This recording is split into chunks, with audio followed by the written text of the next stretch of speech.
thank you for joining us. I can hear you clearly and doing this.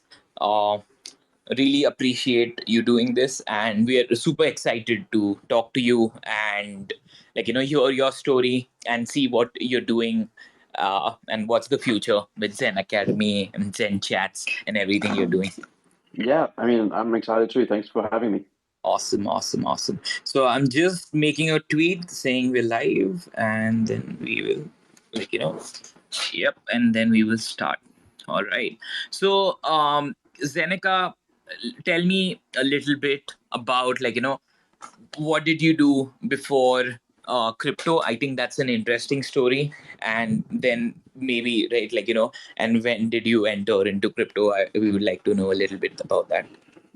Yeah, so prior to crypto and NFTs, I was a professional poker player, which is basically all I did for my adult life. So I went from high school into that more or less. I went to uni to try commerce and law and things that did not stick and did not appeal to me. And I was playing poker at the time, so and making some money. So I thought, let me just follow this and see how that goes. And then over time, I was able to make a living, and yeah, it was interesting, exciting, good.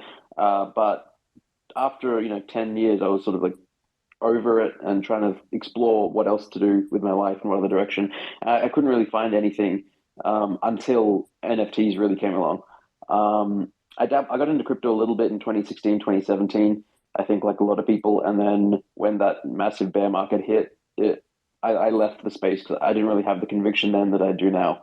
And then early 2021 is when I really started getting back into crypto and NFTs. And, I made a really conscious decision to pivot and dedicate all my time to this space because I saw just what was happening and the potential. And it was just, exciting and fun. And yeah.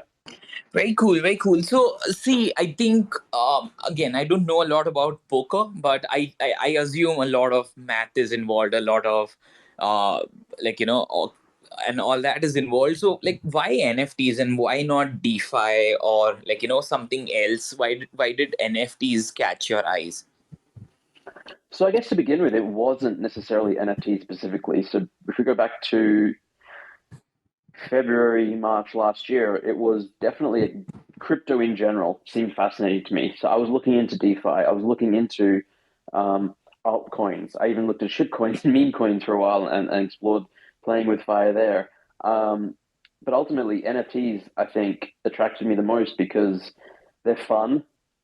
Collecting is fun. Like I like collecting things. I used to collect Pokemon cards and basketball cards as a kid, and I played games where you collect things, and it's just fun. I think most people like collecting things. And and then I'm a gamer, and I remember Zed Run was really popular back then, and so I saw that you could get a horse, which is an NFT, and enter it into races, and that was fun. And so I think, like a lot of people, it's just the fun nature of NFTs that draws you in. Like DeFi is fascinating and interesting, and it's fun in its own way, but it really only attracts people who are into tech and finance for the most part, tech and or finance. But with NFTs, it attracts a much wider audience, and there's so many more possibilities. I think. Plus, it sort of felt like I'd missed DeFi, quote unquote. Like when I was getting in February, March, everyone was talking about DeFi summer. That was last year. And it was like NFTs were just starting to get spoken about a bit. And so I was like, well, it seems more worth devoting time to understanding this new thing that's coming up, that's up and coming, rather than this thing which, by and large, people were talking about had its moment already and was DeFi summer. So, yeah. Yeah. Awesome. Thank you for sharing. Can you tell us a little bit about your first win, maybe last year, where you were like, oh my god, I can do this, right? This makes sense, right? Like be it like a NFT flip, or be it like a coin flip or something like that, or just something going very massive after you bought it. I think it would have been Zed Run. So early April, they had a drop, which, I mean, for those that remember back then, well, all of the Zed Run drops that I've been a part of have been like really disastrous and really difficult to get your hands on a horse. There's tech issues, and most people miss out. And I got really lucky that I was able to I think, get 2 or 3 Genesis horses, and immediately, like, they were just trading just way higher on secondary. So that was just immediate profit. And I was like, wow, this is fantastic. This is great. But I got really lucky in that one of the horses was just a really good racer, and I would enter into races and it would just like earn money. And I was like, yeah, this is crazy and amazing. So I'm just gonna spend all day every day racing horses, and that's what I did for about 6 weeks. It sounds so funny, right? Like when you say it out loud, like, I spent 6 weeks playing an NFT game about horses and made money. Yeah, people wouldn't believe. But yeah, that's a pretty cool story about Zedrun. And like, your first big win. Zeneca, tell me something. When you joined, like, let's say when you started getting active in Feb of last year, how many Twitter followers did you have, if you can recall? I didn't have a my Twitter account did not exist in Feb of last year. When did you start it? I created it in March, sometime in March. Oh, cool. So how was your 1 year journey?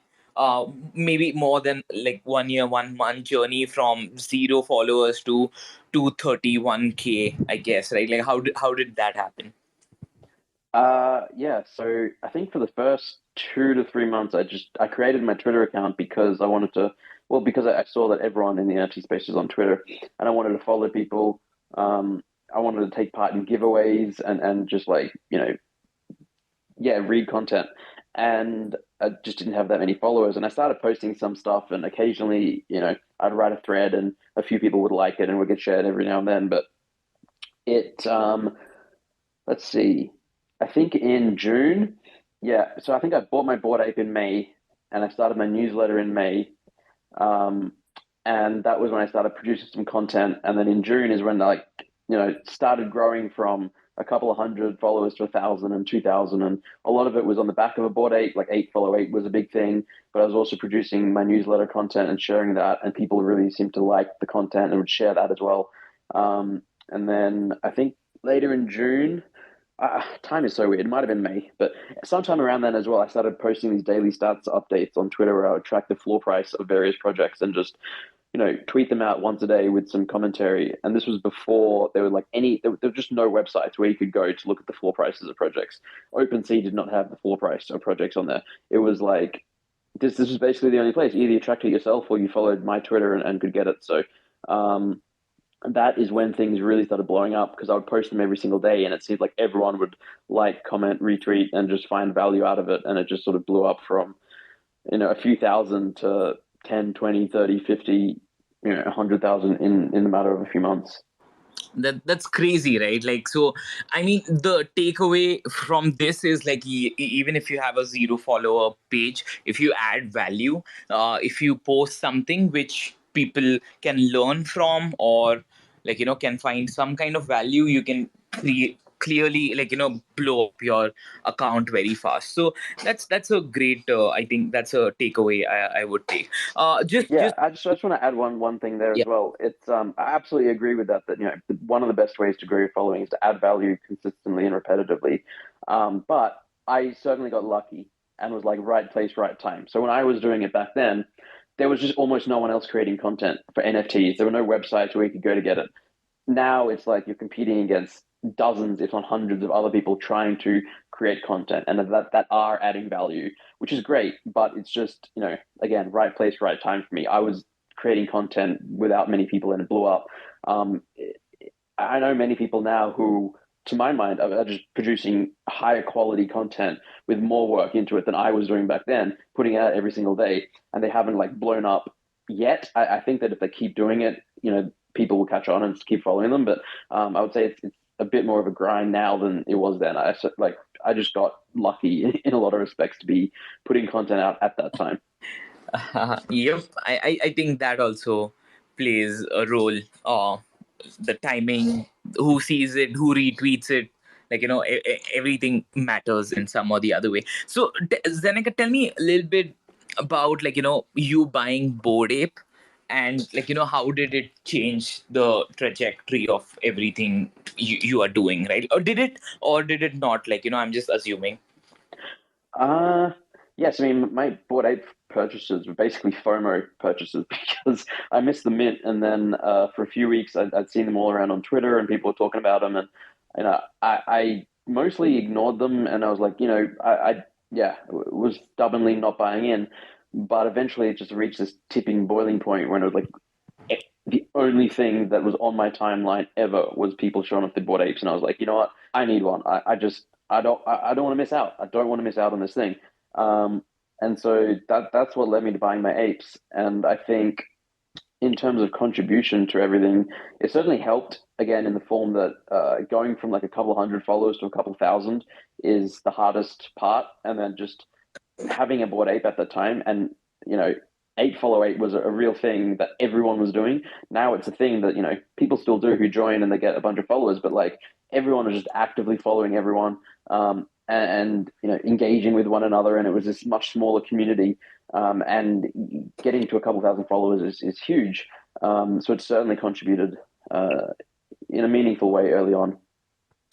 Yep. Thank you. Thank you for sharing that. I just want to say hi to all the listeners, Cyber Shakti, Ankad, Scorsese, Jay, Marcus, Django. Guys, if you are enjoying what we are talking about, Zeneca's journey, and want to learn more, feel free. Just please repost this Twitter Spaces, tag Zeneca, tag me, let your friends know we are live, and this is happening. It would help us a lot. Thank you. This podcast was possible because of our sponsors, Brave and Unstoppable Domains. More about them next. Crypto scams are like box of chocolates. You never know which one you're gonna get. Especially if you're using a crypto wallet, which is a browser extension. You run the risk of attacks like phishing scams, account spoofing, data leaks, and theft. The best way to avoid getting attacked is using Brave Wallet. Brave Wallet is the first secure crypto wallet built directly into a browser, so no extensions required. With Brave Wallet, you can buy, store, send, and swap assets. You can even manage your portfolio and NFTs all in one place. Whether you're new to crypto or a seasoned pro, it's time to switch to Brave Wallet. Download Brave at brave.com/web3with and click the wallet icon to get started. You know what's the worst part about crypto? These long and complex wallet addresses. They can get so confusing. I know, you hate them too. What if I told you I replaced my long wallet address with dheerajshah.nft? Yeah, that's my name. All thanks to Unstoppable Domains. They're the #1 providers of NFT domains. With Unstoppable Domains, you don't have to worry about renewal fees because you get to keep your NFT domain forever. You can get an NFT domain as well, maybe a .crypto, .nft.x, or something else. Go to unstoppabledomains.com right now and get your NFTs for as low as $5. Zeneca, I have the next question for you. Tell us a little bit about your Artblocks journey, which I think is also like an important part of the history. So what do you think about Artblocks? Why did you start collecting? Yeah, I mean, it's no secret. I'm an enormous fan of Artblocks. I think it's probably my favorite overall NFT project out there. It was pretty much my second NFTs that I ever bought were from Artblocks. And why did I start? Basically, I was in a group chat with some friends who had got me into NFTs, and one of them said, "Hey, this Artblocks project is open for minting now." It was a playground project. I think that they're cool. I think that you should be able to flip them for like a few X in a few months. They should go up in value. And at that time, I didn't know how to even find projects. Like if I saw an NFT project that was minting, it was exciting. And so I believed my friend and bought in. I minted a few. It was fun. It was cool getting art. I didn't really understand almost anything really then. I didn't know about traits. I didn't know that you can go on OpenSea and filter by traits or look at the different rarities or anything like that. It was just, mint and have these NFTs in your wallet. And that's sort of how the journey began. And then as time went on, I joined the Artblocks Discord. And by the way, the prices did not go up. The collection did not mint out. they were going for way less on secondary than the mint price. So like I was not feeling like, hey, this is just an amazing thing that instantly you can make money off. But I joined the Discord, and I remember I saw an announcement one day that AlgoBots, a curated drop, had just released, and I saw them and I was like, these are really cool. And I had just missed the mint because I think they minted out really, really, really quickly. And again, a lot of projects weren't minting out crazy quickly back then. And I was like a little bit bummed that I missed it. And then again, they were also trading at like 1.5 ETH on secondary, I think, and they minted at maybe 0.1. So I was like, whoa, this is crazy. I should try and get in on the next curated mint and see what that's about. And ever since then, I sort of just kept an eye on Artblocks and would mint every curated drop and mostly flip because again, it was basically like printing money because you could mint for 0.1 or 0.15, and then secondary would usually go to 0.5, 0.7, 1 ETH in some instances, like almost immediately. And yeah, it just became part of my routine. And along the way, I just started falling more in love with the art itself, some of the artists and the community and the platform, just all of it. It was just became clearer to me that this is, and honestly, the most telling thing was that eventually I got to a point where I would mint and I'd be like, well, I don't want to sell that. I'm not flipping that. I like it too much. I really enjoy this piece of art. And, I got more involved in the community and spent more time in the Discord and more time researching the projects. And yeah, I just, it became part of my NFT portfolio. And I would sort of like, my new strategy became to like try and mint a couple and flip one and hold one and then like grow my collection. And then as I was finding success in other NFT areas, like flipping other projects, it was always a part of it was like to try and buy more art blocks. And yeah, basically that. And then, yeah, I mean, Artblocks just absolutely exploded in June, July. They had like a pretty bearish period prior to June, where tons of projects were open. There were even curated projects that were not minting out. A lot of curated were sitting at below mint price, 0.03, I think some of them were 0.04. And the focus was just not on there. And then June came, they had an auction at Sotheby's, I think, maybe Christie's. I think it was Sotheby's. And Fidenza got released by Tyler Hobbs, and that just absolutely exploded the art blocks market. And it just had this a crazy 2-month bull run that is unlike anything I've ever seen before in the NFT space in life. Anyway, it was absolutely bonkers. And by that point, I just had hundreds of art blocks pieces. My bag was huge because I loved it and believed in it so much. And I believed in it long term. I was like, this is going to do well. This is a great long term hold. I feel comfortable holding these for years. I did not expect the price to go as ballistic as it did in the short term. And yeah, and then obviously prices have come crashing down since then. But I still love it. I still mint basically every curated drop. I still add to my collection, and I'm still bullish on it long term. Even though a lot of people have sort of moved on because for various reasons. But no, I love art blocks basically. I could talk about it all day if me just rambling for whatever 10 minutes then wasn't clear. That's cool. That's cool. So why generative art? Like this is my question, right? Like, so I think if you like art blocks, like you might have a bias for generative art as well, right? Like, what is it that makes it so appealing? Yeah, so I think generative art is it's something I didn't even know about before NFTs, but it has existed, for decades. I think 60s and 70s were when people started creating generative art.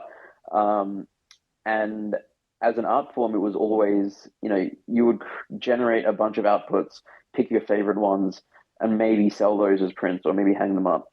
But with the introduction of NFTs and the blockchain specifically, there is now this mechanism for the piece of art to be created and minted as an NFT at the time of purchase, and in such a way that the artist does not know what the outputs are going to be exactly, and the collector does not know what the output is going to be. So there's this like gamble element, but more of like a vending machine element where you click mint and you get a piece of art that no one has seen before, and it is etched into the blockchain. It is, immutable and new and based on the code, which is all stored on chain.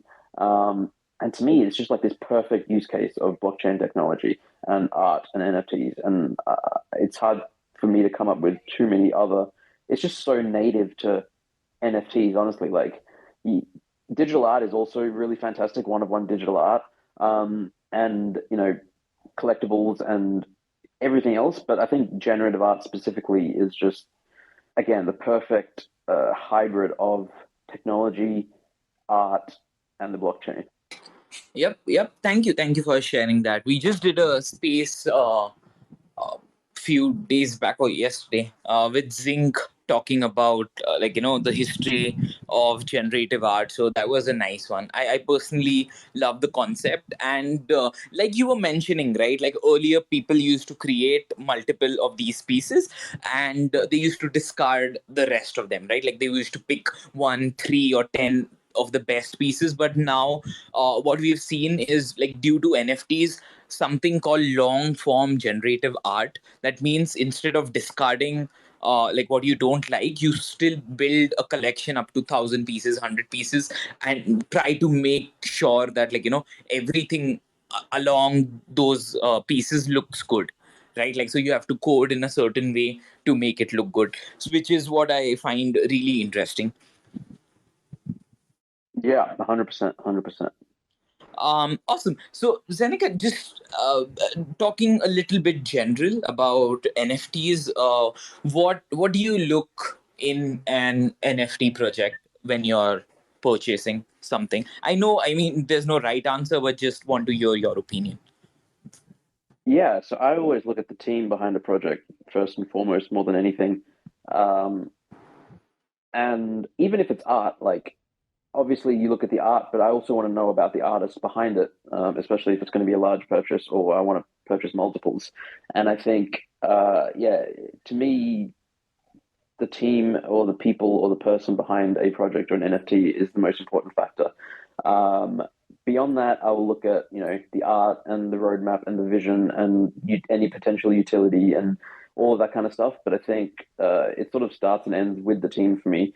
And if the team is thoughtful, smart, a good person, et cetera, et cetera, et cetera, that makes me want to buy into a project way more than thinking, oh, the art is cool, or oh, they're building a game, that game sounds fun. Well, if they don't have they might be planning or wanting to build a game that looks and sounds fun, but if the team doesn't have the experience and competency to execute on it, then it's sort of all for nothing. Yeah, so it starts and ends with a team.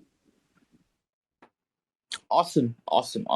So, tell me something about, like, you launched an NFT project, right? And like what was that about? And like, what made you think, like, after collecting for so long, after buying, flipping, doing all that, like, what was the decision to launch your own NFT project, and why did that happen? Yeah, so I was flipping a lot from like say May till September last year, and it was pretty fun. It was very profitable. It was exciting, but it was also exhausting and not emotionally rewarding. Really, it doesn't feel like you're contributing or adding much to the space by flipping. But at the same time, I started creating content as well. I had my newsletter, I had my podcast, I had daily stats and stuff, and it felt better to create that content, but also it felt better when I would hear from others that they found that content useful or interesting or whatever. And that to me was much more rewarding than flipping. And so I was sort of trying to explore, what's next, because I didn't really want to flip for another 5 years or even another year. And so I looked at advising and consulting projects because I guess I'd had some experience and people were starting to come to me asking if I could help or work on their projects with them. And that's something I did for a while and I still do a bit of, but it didn't, it's not really scalable, and B, similar to flipping, flipping was also not scalable. That's another thing that came to my mind. But it also didn't really seem to help the space that much in the way that I think that Zen Academy hopefully has and can. And so again, I looked at my content and what people were liking about it and what was sort of missing in the space, and there wasn't really much great educational content out there. There still isn't, but there's a lot more now than there was then. Lots of people are doing some really great work in the space. But I think that we all have that friend or 10 friends that come to us and be like, hey, you're into NFTs. It sounds really cool. What do I do? How can I get started? And then, what's the answer? You tell them, all right, go watch these YouTube videos that I think are good. Maybe you send them a few articles. Maybe you tell them some people to follow on Twitter. Maybe you tell them some Discords to join. And then they ask you, what's Discord? So uh, there's no like one resource or central place that you could tell them, go here. It's, going to teach you all you need to know. I don't think there is still, but there's a few that are getting better at that. But I was like, hey, maybe Zen Academy can be one of those places. And so that's sort of where the idea came from, and that what we're sort of working towards now, being a community where people can come to learn about NFTs at honestly any stage in their journey, whether you're a total beginner or an expert. We hope that there's something that you can learn from the community, but it is a little more specifically targeted towards those newer to the space to have sort of a soft landing and a place where they can ask questions and have people answer them without who A, know what they're talking about, but also B, just are there to help them and answer them, and to discuss the space in an environment that's away from like the hype and speculation that so many discords are involved with. So yeah, that was sort of the genesis of Zen Academy. Awesome. So I think this is the base idea, right? Like, but what has happened over a period of time with Zen Academy, or what are you thinking about Zen Academy? In like, what are you doing right now with Zen Academy, and like, what is the Yeah, so we launched in November last year, and it was very much, hey, I want to launch Zen Academy. I want to start this thing. I don't have a real roadmap. My the quote unquote utilities, you get access to a Discord. That's basically it. But we're going to take it from there and see what it evolves into and where we go. I'm just going to try and do good things and help the space. And so for a couple of months, it was basically still just the Discord, and it was great. The community was enjoying it, and we're having fun and adding value into the server. But for the last 2-ish months, we've sort of been thinking about what's next, what else can we do, where do we go from here, and we're still in that exploration phase, but we've got a few ideas. One is just more content, basically.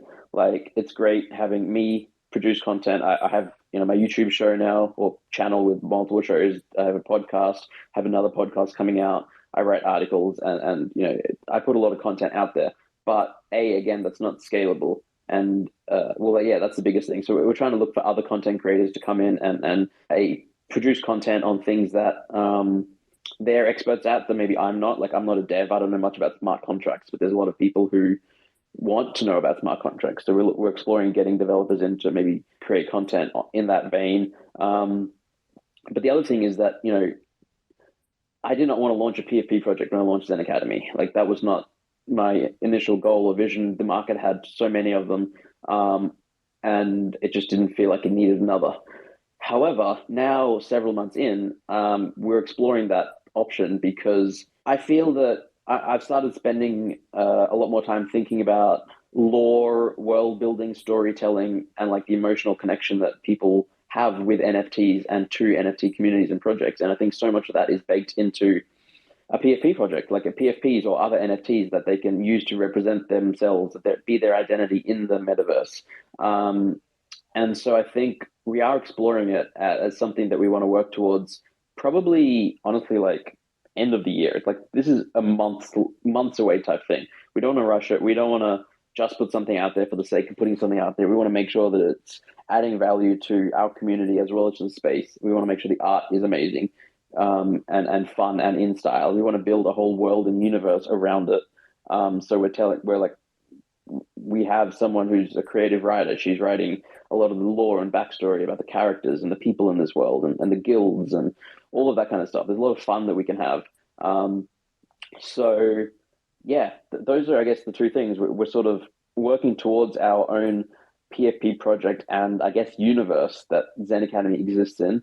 And then we're also on the other side, still focusing on ensuring that we stay true to our main goal, which is educating and helping people learn about NFTs and Web3. And then I guess, if you look 5-10 years out, there's thoughts of expanding to educating beyond Web3 and NFTs. Like eventually people will need schools in the metaverse for various other things. But yeah, I guess the focus this year is on a PFP project. Most likely, it's not 100% locked in yet, but something in that vein, as well as just continuing to find ways to provide content that is helpful to just everyone in the space.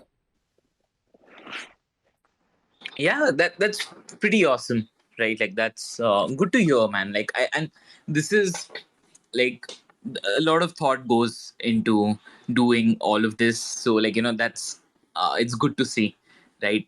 Than just like people making up spinning up projects every single day. So this is very nice. I like how it was just a group chat, but now it's getting bigger, and I like the vision of growing the brand just beyond you. And maybe as like you said, right, like you're not a dev, but you would want a dev to come and create content so other people can learn towards it. It's quite interesting. It's very nice.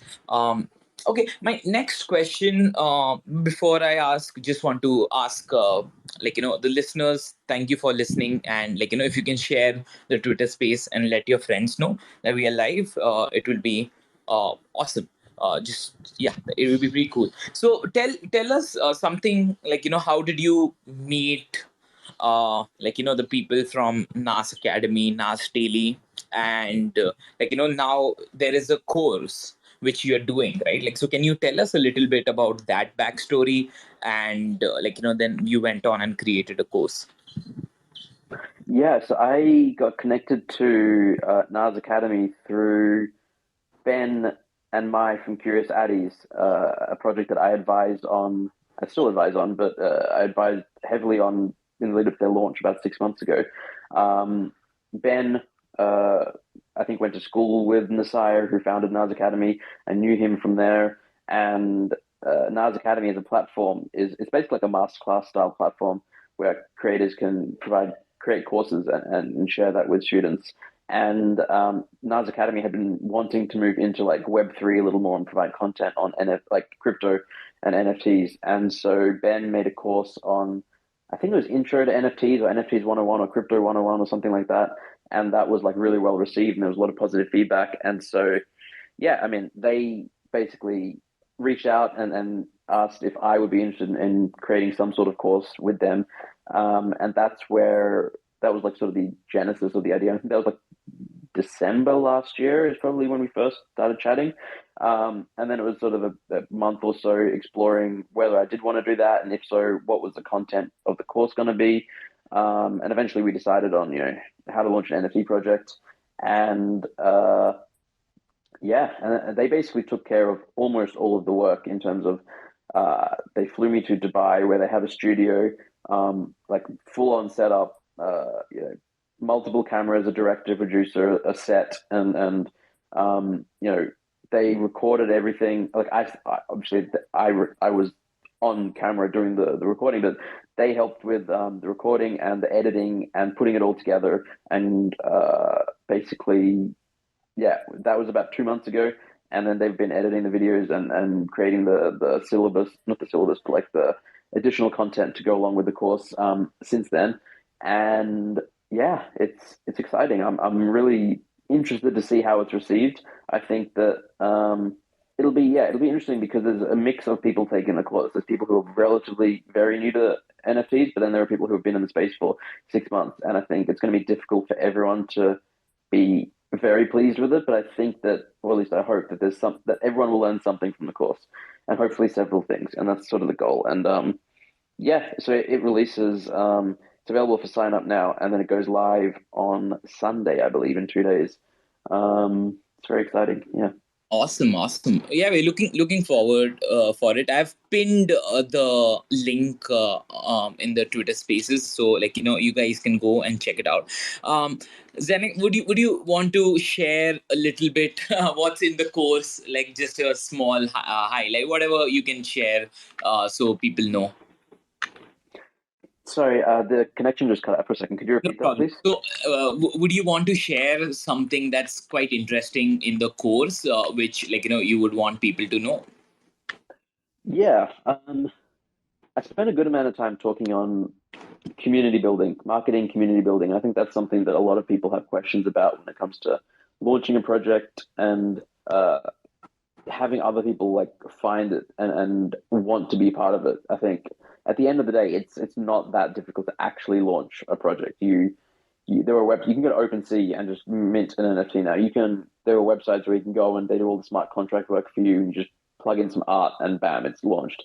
I think the difficult part is everything else. It's building a community, it's marketing it, it's having a roadmap or a plan or a vision and a team and community managers and social media managers and project managers and all of that stuff. So I think we spend less time on the nitty gritty technicals and like actually like steps to launch the project. Obviously, we cover it, but more time is spent on the big picture vision stuff of like, here are things to think about. You know, here's potentially how you can market. Here are things that I look for, and we look at some projects that I think have done things well. And yeah, Awesome. Thank you for sharing that. So again, a little broad question. Maybe it's a two-part question. So it's for one is from the collector point of view. Let's say someone is new in the space as a collector, right? Like someone who has like a decent chunk of money. How do they go about investing in an NFT project, right? What are few advices or like what to look out for? You would suggest someone. yeah. I mean, I think when it comes to investing in NFT projects, it's always a tricky question to answer because everyone's going to have different budgets, different bankrolls, different goals, different levels of risk tolerance, be at different points in their life. It's always so hard. So I always come back to two sort of common things. One is be patient and don't rush into buying into any project. Just generally speaking, it's always good to be patient. Almost always good to be patient. But also, again, it comes back to the team. Look at the team and say, see if it's a team that you would want to be like associated with. Join the Discord, chat with them, hang out in the community, see what it's like, and if after a few days you're still getting good vibes and you like it in there, maybe ask some people, ask friends, ask questions. Like you can never ask enough questions to anyone, I think, and take your time. And then yeah, at a certain point you have to buy in and take a bit of a leap of faith. And again, just be responsible and don't risk money that you can't afford to lose because it is high risk, this entire space. Yep, that's a sound advice. And what about someone like, let's say, a brand, right? Like who wants to get into the NFT space, right? Like, or yeah, like a Web2 brand who wants to get into NFT space. So do you have any kind of suggestions, or like what do you look out for? Yeah, so I think if for brands trying to enter the space, it is really, really important to take the time to understand the space and either have people on the team to, be in the space for several months or work closely with an advisor or multiple advisors who have been in the space and can help with like messaging and ensuring that the way that they do things and approach the space is in the ethos of Web3 and NFTs and not Web2 or Web1 or Web0. Yep. That makes sense.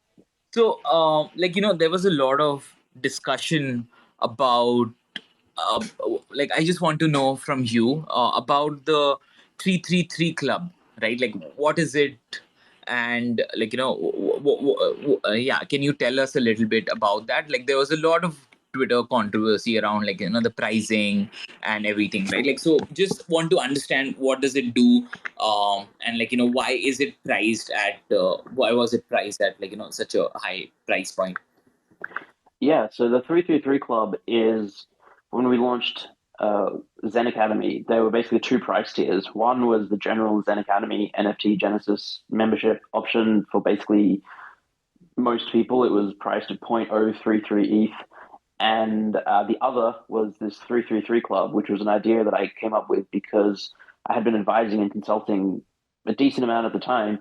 And I just had like dozens of projects reaching out to me asking if I could be an advisor for them. And I did not have the capacity to do that. So I thought maybe I could sell an NFT as a membership token to a community where I would be able to provide some level of advice and consulting for members in there. And I do that by having office hours every weekday where members can book time with me to get any advice that they might want.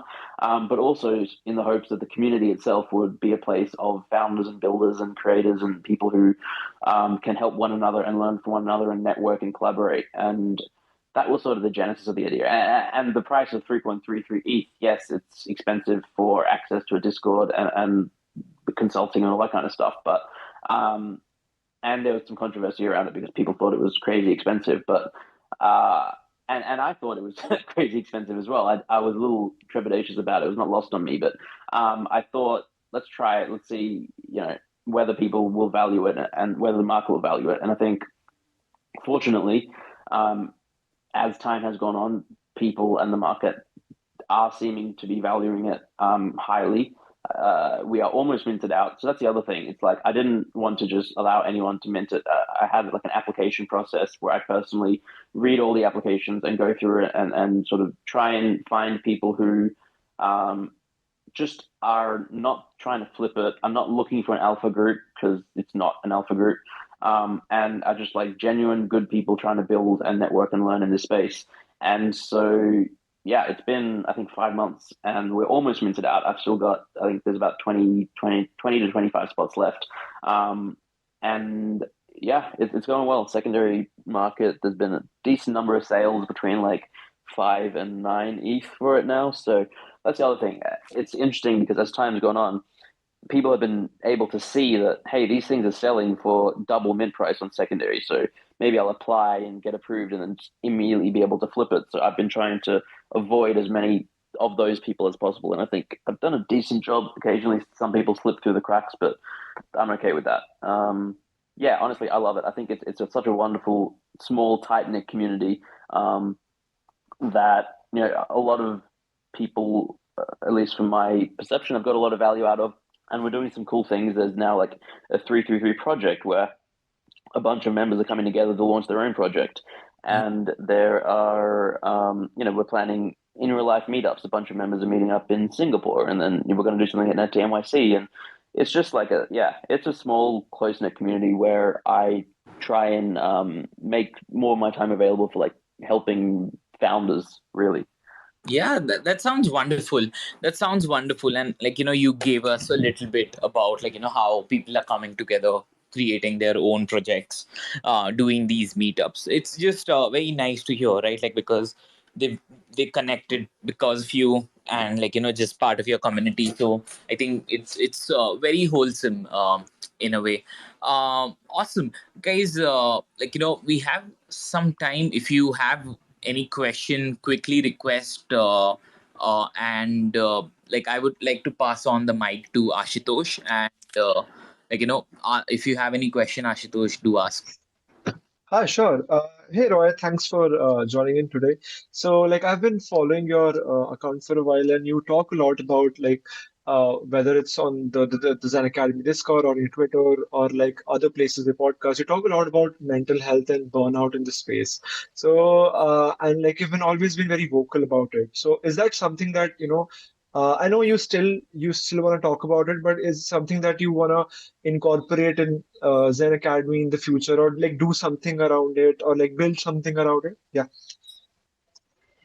Yeah, I think it's obviously an extremely important topic that probably doesn't get spoken about enough. It does get spoken about more and more in the NFT space and in the world in general. But I think that because the NFT space is so insane and there's so much money involved, it is really tumultuous and an emotional roller coaster for so many that it's important to keep talking about it and to provide spaces and avenues and ways for people to sort of get help, find help, whether it's by talking to someone or venting or hearing someone else's story. And so I don't think that I am going to slow down at all or stop doing it. And I think that within Zen Academy, it's certainly one of the core beliefs that we want to provide more of a holistic approach to the NFT space and to education. And so, yes, we talk about NFTs a lot and Web3 and building and all that kind of stuff, but we have a mental health channel in the server. I recently burned the server basically. Like we had 200 channels. I got rid of almost all of them. We went back to 5 channels, and of the 5, one of them is mental health focused. So we have like general chat, alpha, art, a place for founders and builders, and one for mental health. So I think, going forward, it's always going to be a important part of whatever I do and whatever we do in the space. That's awesome to know. That's awesome to know. We have few guests. We have few people who have requested. I'll just take the question from them. Anuj, go on. What's your question? Hey, Zeneca. Uh, awesome. Super excited about sort of stuff that you've been doing in the space. I'm like the thing that you spoke about 333 is very interesting. When what you said about like the alpha groups and how that behavior versus community building behavior that exists in the space. So I'm just curious to know how do you see sort of communities which are now built around these collections, which initially came for flipping, kind of becoming into communities of creating value, and um, how does like 333 kind of come into picture? The context is also we are building a platform which is essentially for uh, communities in the NFT space. So just curious to know like how these mindsets are differing, and like what are the games that you're seeing that these communities are interested in playing. Yeah, I think it's a really good question. Communities, they're like these living organisms and entities that are always evolving and growing over time. And for the most part, communities are like the sum of all of the members. So occasionally you will see sort of communities that start out as just alpha groups, but they evolve into something much more, whether it's a community that's focused around collecting art, and they become an art collective, or of builders and they want to launch their own project, or maybe they just stay in alpha group but evolve and become a more advanced alpha group, or one catered around analyzing projects on a more fundamental level and sharing that. I think it's a really interesting topic to discuss and to think about, like community building and what direction maybe as a founder, you want to take your community in. And at the end of the day, I think you can only really guide people and a community in certain directions, but ultimately the community will become just what it becomes will be based on the types of people that find it and enjoy hanging out there. And so, I think that as a founder, just think about the type of community that you want yours to be, maybe what you enjoy being a part of, and think about how you can put up infrastructure or a framework to help cultivate a community that is in line with your visions and values. And, you be there to sort of steer the ship a little bit and do that. But at the end of the day, most of the people who are in the community and taking part in it and adding value to it are not going to be you. So you have to hope and trust and believe that the community will grow in the direction that you want it to. And then again, just steer the ship every now and then to help elicit feedback. I think what's also interesting is the way these communities are also evolving. Like I've seen few of the NFT collections, and with more utility or sort of direction coming to these. Like for example, maybe for a Cool Cat community, and people might have initially just come with the PFP aspect, but I think with the play to earn, that community also changes, and there are more of these sub communities which are of that game or PFP or whatever it might be. And in the large, as the sort of market goes through these, like today on Twitter, I was just seeing the number of sellers on NFT space have first time crossed over the buyers. That's a very interesting data. Just noting with sort of Coinbase coming out, and uh, the flipper community versus how the more long term people are going to be staying and where they settle down is also a very interesting phenomenon. Yeah, 100%. Awesome. Thank you for that question. Chef Tally. Sorry, I don't know how to pronounce the name, but go ahead. No, that was perfect. Thanks, Dhee. Thanks for letting me speak. Hey, Zeneca, how's everyone doing? So I have a question. Oh, real quick, before I ask my question, you've tagged the wrong Zeneca in the title. You might want to fix that. Oh, God. Yeah, that's a scammer. Yeah. Get rid of that shit. Hope everyone's having a great week. Zeneca, before I start, I love the fact that you're incorporating mental health into your Discord channel. It's something I can personally relate to, so hats off to you for doing that. I can't wait to start your course. I'm just building up a bit of liquid, and I'm going to buy the NFT over the weekend. If I could just ask a really quick question regarding launching an NFT project, and I won't shill anything out of respect to the space, but I feel like I've made a mistake in my journey, and I wanted to get an opinion from you to see if you think it's beyond saving and if I'm looking at rebranding or if it's something that I can still recover from. But basically, I started my project about 9 months ago, and as the founder and basically artist behind the project, I was focusing all my energy on this. But I also, at the same time, started the community, and I started the Discord, started the social channels, and I was trying to simultaneously work on both at the same time, which I found out was nearly impossible. I have no team. Now, what happened as a result is after the first initial hype up for maybe a week, because I wasn't engaging much in Discord, I'm so busy doing the art, obviously engagement started to drop. It looked like a dead project, and people started to leave, which is to be expected. Now, my question is it too late? Can I recover from this? Are there tips and tactics to coming back from this, or do people now just assume it's dead and I need to look at rebranding or just giving up? I'm really interested in your answer on that.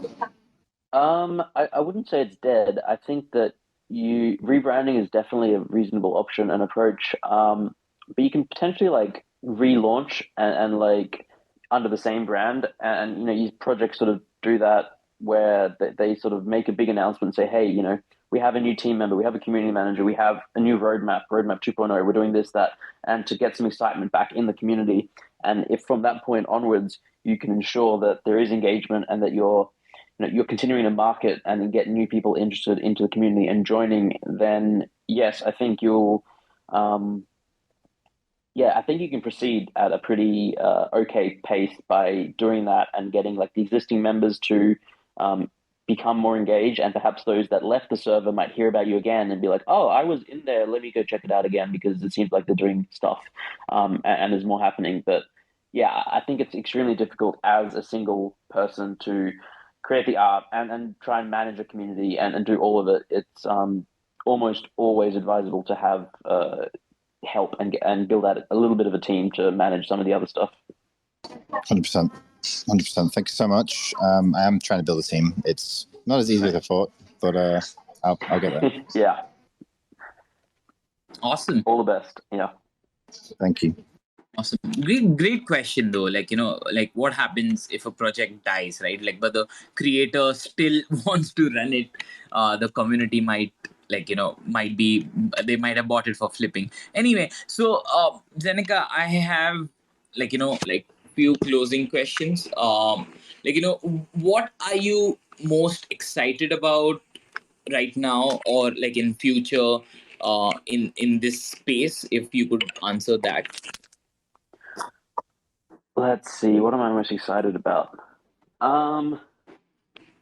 Actually, a great question. For the longest time, I said like gaming NFTs, and I think that I still am very excited by them because I think that's one of the main ways that we're going to go truly mainstream. I think I'm just generally excited by the momentum that I'm seeing in the NFT space and just the number of new people that are joining every day, every week, and finding NFTs and getting onboarded. And it's quite clear that the genie is not going back in the bottle. That it's just going to continue. It's just there's so much cool stuff being built and that people are building. It's just inevitable now, and it's just exciting to be part of the journey. Awesome. We'll take one last question from you, Bouvi. Or however you pronounce your name. Correct me if I was. Hello, guys. I'm Bouve, the first NFT artist from Mongolia, and I've been following Zeneca for a while now. I think if like not a year, like half a year, and love your insights. I just want to ask so I'm from Mongolia. It's a developing country. Like, there's a lot of street artists here, right? So everything I learned in the global space, like I started as an artist and then turned collector and then helped many on board in the global scene. And then taking it locally has a lot of challenges, because, for example, just want to give you a scenario. There's a lot of talented artists just sitting on the street. It's like cold, windy, minus 20 degrees Celsius, snowing. But then they would paint you like a very nice painting or a portrait for like $10 to $20, right? And I tried to get a lot of them like onboarded to the NFT scene, but they would say, okay, like I just need my money for my bread and meat so I can take it back to my family. And so I guess the struggle is I'm having a lot of challenges here trying to like onboard these people, and I can't really do it alone, you know. So if you're doing this, the academy, and you already, you know, with your tweets and information help a lot of people, do you have some kind of plans or grants or some kind of plan in the future to help onboard artists from like developing countries, right, who like speak no English? When I say go online and see it, they have no idea how to read in English, so they'll have trouble with MetaMask. They'll have trouble reading what to upload. They don't even know the word hashtag or description. Yeah, so like, what would you do with these people? And also, the second thing is like their level of income is very low, right? So even if they, let's say they have the art, some of them say they can't even take a quality picture of their art, you know, and so on. So I don't know. I guess I'd like your help, but if not, like a kind of advice, I guess, right? I've been doing it for the last year, and sometimes you feel like giving up, but I never stopped, you know. So I don't know. Help me out, man. Yeah, I think, I mean, just that's an amazing thing that you're doing, and I really applaud you for it. I think it's so important, and um, I would say that, I guess, to answer in a couple of different ways, specifically, what am I or Zen Academy doing in this area? It's we're not doing a lot right now. We have plans. We have a Zen Academy Scholarship fund that is basically going to be launched in the next 1 to 2 months. The goal of it is to help support up and coming artists and creators in the space, by whether it's commissioning some work from them or giving them money to buy an iPad to create with or something like that. However, and so I think, yeah, that's something because we're actively thinking about how we can support and give back, but that doesn't quite help or solve when it comes to people who might not speak English, who might not have an understanding of interacting with MetaMask and all that kind of stuff. And I think that's a much larger problem that needs a much larger solution. And it is, I wouldn't say something that we're actively working on or towards, but it's something that we should definitely be keeping in mind and trying to think about how we can work towards, bridging that gap and bringing, at the end of the day, the whole goal of Web3 and NFTs is to allow creators from anywhere in the world, and probably especially from people who don't have avenues to, sell their art for high values ordinarily, but because of the magic of the internet and Web3, they can. So, and to find ways to onboard them into the system. So I think it's definitely worth thinking about, and it's now on my mind, and I'll try and think about ways to do it. I'm going to pass to Dhee because I think he wants to chime in, but I'll also say that I'm going to have to jump off in 2 minutes because I have a meeting. So, yeah. Yeah. Sure. I'll quickly take this. What I think is what you could do is you could help these guys out and just show the artwork out on Twitter, and like you can do commissioned work. I've seen so many people on Twitter, they graffiti their punk, they graffiti their apes, and they pay like 1.1 ETH for a graffiti artist to do it. If you can provide that service, if you can take that money and take a small cut and give them in your local currency, this is a business you can do, and while helping out artists, right? Like you said, they do it for $10, $20, might as well do it for like $200, and you take a small cut, right? Like, and so this is what I would recommend. Again, as Zeneca has to go, what I just want to say thank you, Zeneca, for being here, doing this. It was really lovely talking to you, and just want to say thank you to all the speakers, all the people who asked questions, and everyone who was listening from the first minute we started. If you like the space, if you like what we're doing, go follow Zeneca. Follow me. We do these Twitter spaces thrice every week, and we get like the best speakers around the Web3 area. to be here and share their experience. Yeah, just thank you for coming to Web3 with Dhee, Zeneca. Any closing comments? Yeah, no, thank you for having me. It's been wonderful chatting with you, and thank you to everyone who asked questions. That were honestly amazing questions, and thank you to everyone who tuned in to listen as well. It's been a pleasure and a joy, and I hope we can do this again.